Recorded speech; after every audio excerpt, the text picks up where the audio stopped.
teman-teman, kembali lagi di channel kami Bangun Farm Lumajang. Jadi teman-teman, di video kali ini saya akan memberikan sebuah informasi dengan judul hasil maksimal penanaman rumput odot. Nah, jadi di pagi hari ini teman-teman, ini posisi saya sedang di kandang, di belakang kandang, di kebun ya. Dan waktu video ini dibuat pukul 5.30, jadi setengah 6 pagi. Dan ini saya sambil duduk saja.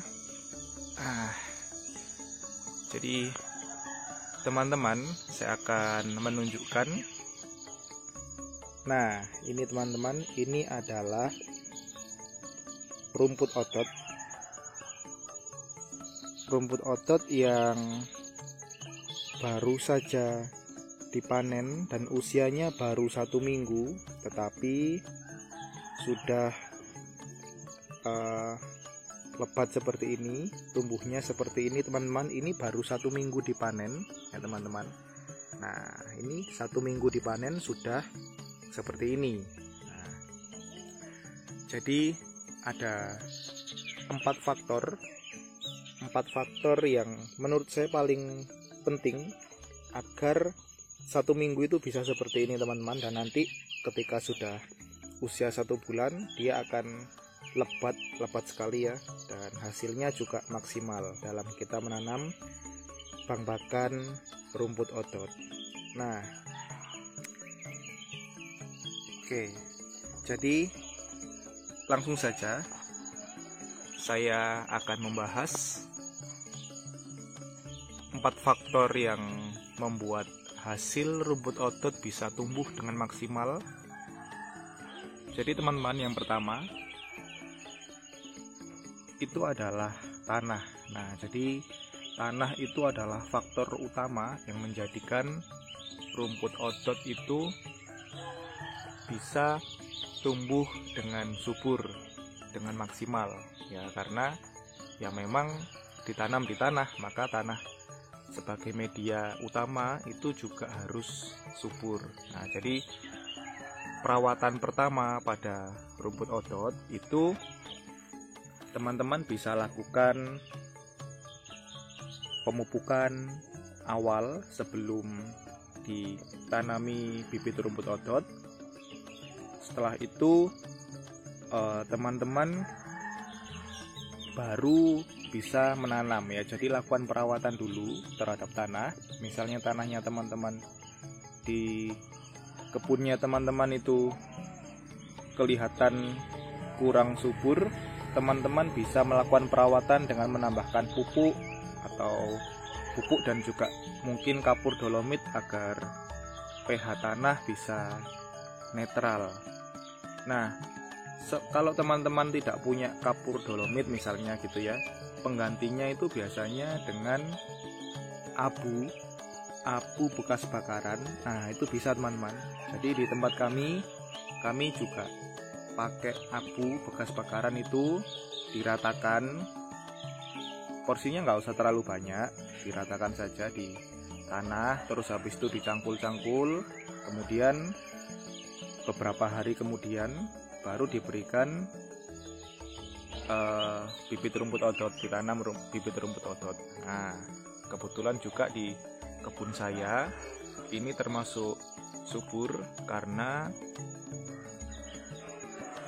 ada pupuk kompos yang terbentuk secara alami teman-teman. Jadi dulu ini adalah sengon lah, seperti kebun di sebelah sana itu teman-teman.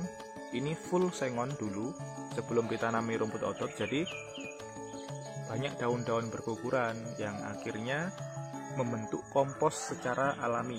Nah, kalau diperhatikan lebih dekat, nah seperti ini ya teman-teman, ada daun-daun. Nah, seperti ini nanti lama-kelamaan akan kering menghitam seperti ini, dan ini menjadikan pupuk kompos alami bagi kebun kami.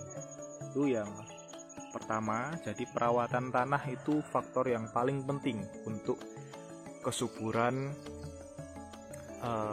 tanah teman-teman ya. Jadi langkah awal sebelum menanam, teman-teman, sebelum menanam. Jadi itu. Terus yang kedua adalah lakukan itu tadi ya. Pertama adalah perawatan dengan cara memupuk. Nah, yang kedua adalah pemupukan. Pemupukan yang dilakukan ini adalah setelah tanam. Nah, di video-video saya yang sebelumnya, teman-teman bisa cek pemupukan awal itu adalah setelah 10 hari atau setelah sudah muncul tunas. Nah, waktu awal-awal itu muncul tunasnya kecil seperti ini, teman-teman. Nah, itu baru teman-teman bisa berikan pupuk. Teman-teman bisa berikan untuk awal ya, teman-teman. Berikan pupuk kimia. Saya memakainya pupuk bukan Ponska, urea. Ya, Ponska juga bisa, tetapi saya memberikan pupuk urea. Nah, itu untuk mempercepat. Nanti untuk kedepannya teman-teman bisa campur dengan pupuk kandang yang mungkin teman-teman bisa sediakan sendiri kalau teman-teman sebagai peternak. Nah, itu teman-teman. Jadi, nah ini setelah panen kami langsung pupuk juga, teman-teman. Bisa dilihat ya, nah ini ada masih berbentuk bulat-bulat, teksturnya kotoran domba, kambing. Nah, jadi pemupukan ini juga faktor penting berkelanjutan. Setelah nanti ini dipanen lagi, dipupuk lagi, dipanen lagi, dipupuk lagi, dan seterusnya seperti itu. Nah, ini juga faktor kedua yang membuat tanah menjadi tetap subur dan juga hasil dari penanaman rumput otot itu bisa maksimal. Nah, itu yang faktor kedua. Faktor ketiga ini biasanya disepelekan oleh seorang peternak yang menanam bangpakan, yaitu adalah pembersihan lahan. Nah, jadi teman-teman kalau dilihat seperti ini, itu sudah bersih. Nah, tadinya kalau sebelum dibersihkan itu seperti ini. Nah, ini singkong ya, teman-teman. Jadi bawahnya itu seperti ini, rimbun sekali di bagian sini, tapi sudah saya bersihkan. Jadi pembersihannya dengan cara ketika teman-teman memanen. Jadi selain teman-teman memanen rumput otot, juga bisa dilakukan pembersihan di lahan yang teman-teman tanami rumput otot. Nah, seperti itu ya. Setelah dipanen, langsung area di sekitarnya. Nah, ini area di sekitarnya ini wajib dibersihkan. Tujuannya apa? Agar tanaman-tanaman liar yang di sekitar sini, yang pertama tidak mengganggu pertumbuhan rumput otot, dan nutrisinya juga tidak rebutan. Nah, jadi kalau seperti ini sudah bersih, maka nutrisi yang ada di dalam tanah akan diserap oleh ini rumput ototnya sendiri. Jadi tidak rebutan dengan tanaman liar. Nah, terus biasanya kalau dibiarkan, teman-teman, tanaman liar itu akan tinggi gitu ya. Terus dia bisa menutupi daun dari rumput otot ini. Akhirnya bagian bawah itu tidak terkena sinar matahari dan basah, sehingga lama-kelamaan bisa menghitam. Nah, selain itu juga daun-daun yang di bawah itu banyak yang kering, dan juga bahkan ada beberapa gitu ya, mungkin ini beberapa dari ini kalau tertutup gitu itu bisa mati ya, sehingga ini sangat mengganggu produktivitas. Jadi kalau teman-teman memang menyediakan bangpakan, jangan teman-teman lupa untuk membersihkan. Jadi setelah dipanen, sebisa mungkin teman-teman harus juga membersihkan area sekitar. Nah, samping kanan samping kirinya sekitar dari rumput otot ini harus dibersihkan dan wajib ya teman-teman. Karena kalau teman-teman ingin hasilnya maksimal, teman-teman juga harus beri perawatan yang maksimal juga. Nah, itu faktor ketiga. Faktor keempat, nah ini juga penting, ini tambahan. Jadi kalau teman-teman perhatikan, nah ini sangat rimbun sekali. Nah, ini bisa didapat jika teman-teman sudah melakukan pemanenan. Nah, jadi faktor keempatnya, hasilnya bisa seperti ini karena ini panenan kedua. Setelah panen pertama ya. Jadi setelah panenan pertama itu bisa seperti ini teman-teman, bisa seperti ini. Dan kalau di awal-awal ya teman-teman, sebelum dia tumbuh seperti ini, itu mungkin cuma 1-2 lah seperti ini. Nah, mungkin seperti itu ya, bahkan bisa kurang, karena di awal-awal penanaman itu tidak banyak tunas yang keluar. Nah, tetapi setelah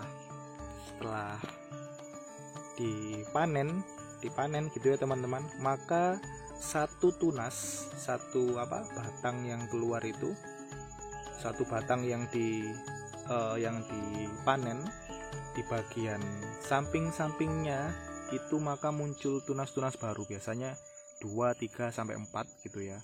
Nah, jadi bayangkan saja kalau misalnya ini dalam satu rumpun ini ada katakanlah 5 gitu ya. Kalau ini lebih, saya hitung 5 gitu ya. Nah, dalam satu batang itu misalnya tunasnya ada 3 gitu ya. Nah, berarti sudah berapa itu teman-teman? Mengalihkan saja, 3 kali 5 sudah 15 tunas baru yang tumbuh. Dan ini lebih, ini kalau teman-teman perhatikan, ini lebih dari 15 tunas yang baru. Nah, jadi ini bisa didapat karena panenan kedua ya. Jadi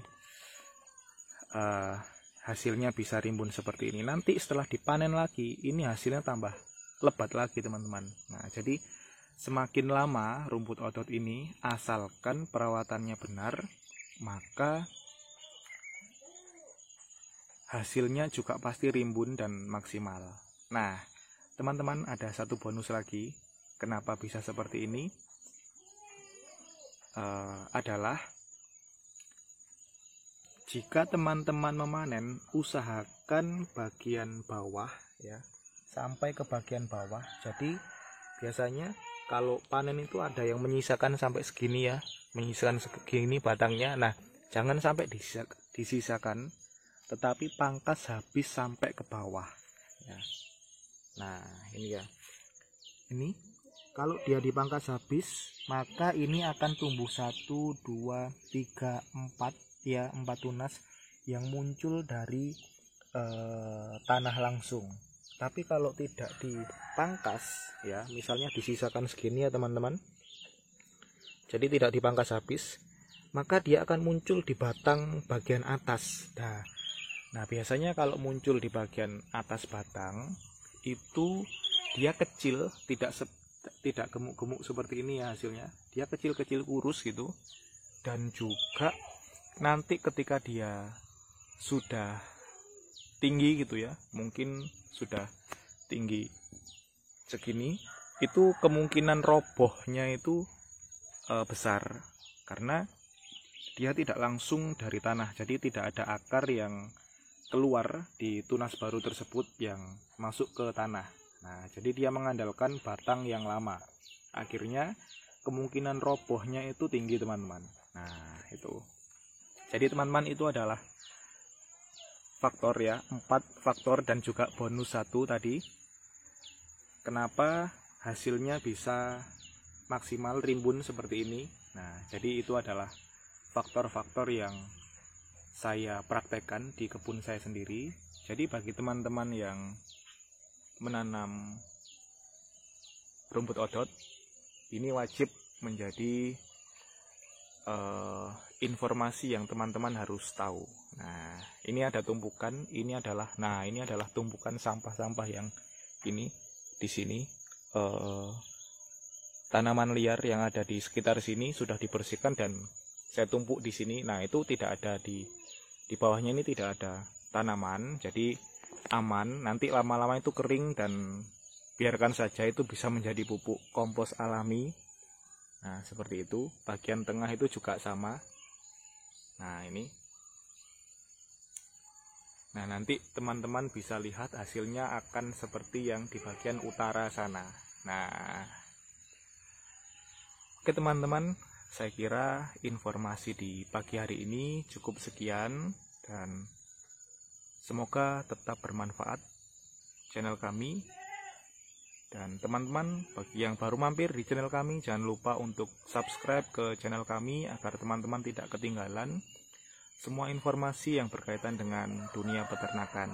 Dan bagi teman-teman yang sudah subscribe, saya ucapkan banyak terima kasih, dan beri like, komentar, dan bagikan video ini, barangkali bermanfaat untuk teman-teman yang lainnya. Oke teman-teman, terima kasih dan sampai jumpa di video kami selanjutnya.